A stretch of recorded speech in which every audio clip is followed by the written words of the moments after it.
how long did it take you to actually be able to pass? Well, after 2 years of the reserves, then I decided to go active duty.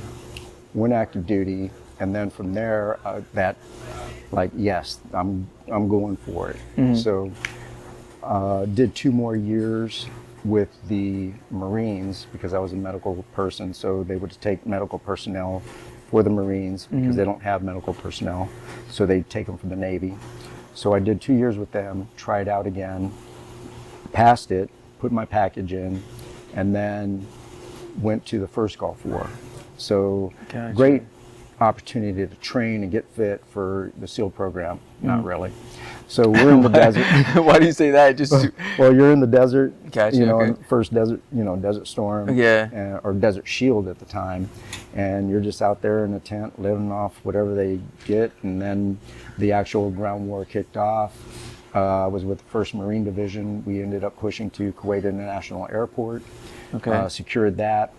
And actually, I think it was on my birthday, March 10th, when the OIC of the medical unit came up and goes, "Oh, congratulations." I'm like, "Oh, for what?" He goes, "You got accepted to SEAL training." Oh, okay. And I'm like, "Oh, great. What's my report date?" He goes, "April 1st." I'm like, "That's like in 20 days. How am I going to make that?" Yeah. He goes, "No, don't worry. Everybody that was on the initial push, we're going to get back." So literally a week later, we were on a Freedom Bird back to the United States.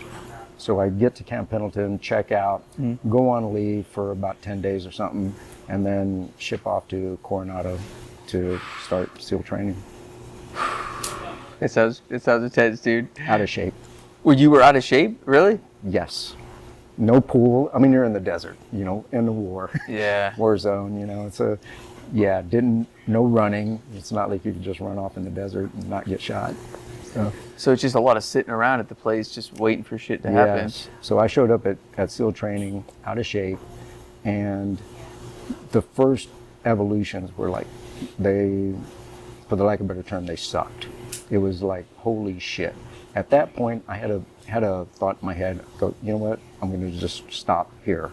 And then I rationalized it and go, wait a minute, the only reason I'm thinking that is because I'm out of shape. So I told myself, if I'm going to allow myself to get in shape as long as they'll keep me around, and if it still sucks, then I'll quit. But I got in shape, and it didn't suck, but it sucked. No, it was fun. It was fun. How old are you at this time? So when I checked in, I was 28 years old. When I graduated, I was 29. You were like a grandpa compared to some of the people I was coming in. older than most. They Really? were like 18, 19-year-olds, some maybe early 20s. Yeah, so I was older, and the cap at that time was 28. However, there have been guys that had waivers that went through training, I think in their 40s. Really? I think there were some, yeah. Wow. Yeah. I can still make the cut.